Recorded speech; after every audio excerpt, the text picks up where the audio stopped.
Hi everyone, my name is Emily and I'm the young adult librarian at the Rock Island Public Library, and for Banned Books Week I just wanted to sort of highlight one of my favorite books that I've read in the past year, and this is Genderqueer by Maya Kobabe. And in this book you meet the author and their experience with gender. The author, in identifying as non-binary, later discovered pronouns that are Spivak. So Spivak pronouns are A, M, ir, as in ask M what A wants in air T. And this comes from a place of, in talking with another non-binary person, Maya is hearing about, this person's experience of female presentation has always been a performance, a fun performance with sequins, glitter, and wild hair. But for a lot of my life, I felt like a drag queen in a female body. And Maya agrees that A would prefer to have a third option because A don't exactly fit with what we're told being a woman is supposed to be like, or what being a man is supposed to be like. Like it's sort of viewed as a binary in many cases, where a spectrum is more accurate, I think, for most of us. And I mean, the author, in talking with Air Mom, as a librarian, gotta talk about this part because they write about the books that they've read and how reading certainly helped them to kind of discover what it meant to be queer, how it doesn't necessarily mean gay or lesbian or bisexual. It can mean those things, but it also means non-binary. It also means maybe you're asexual. Maybe you're not interested in romance either, so maybe you're aromantic too. And in talking with Air Mom at one point, like Maya is saying how, I'm not interested in ever having kids.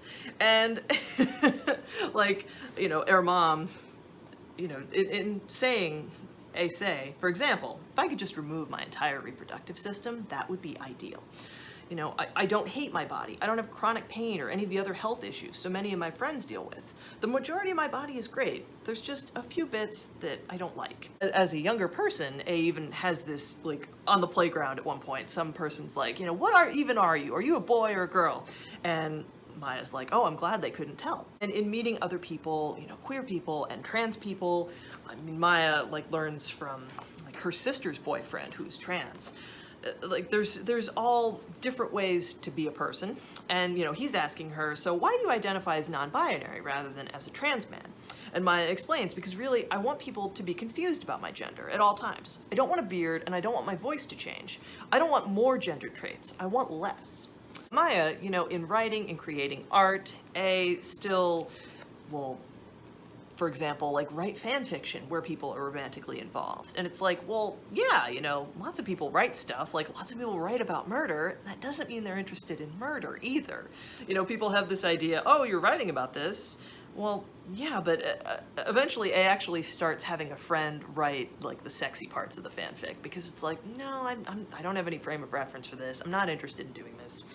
And, A certainly have certain things that help them make them more comfortable in their gender, like, wearing a binder, which is something that trans people do, but also non-binary people can do to feel more comfortable.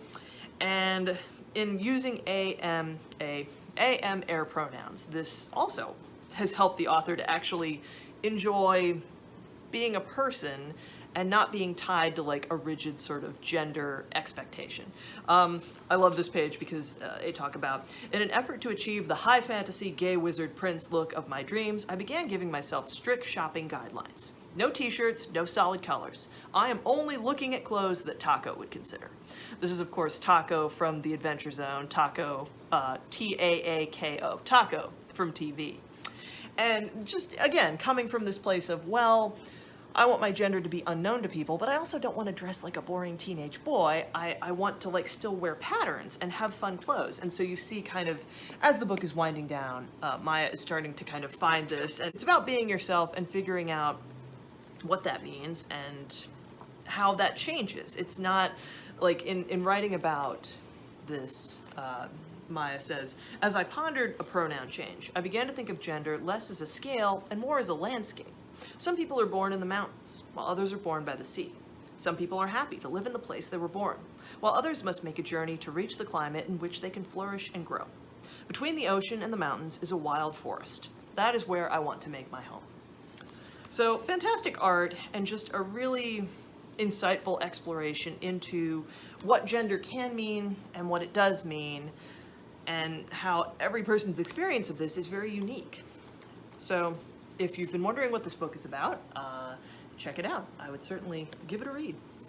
And thanks for watching me talk about this. I'll see you again soon.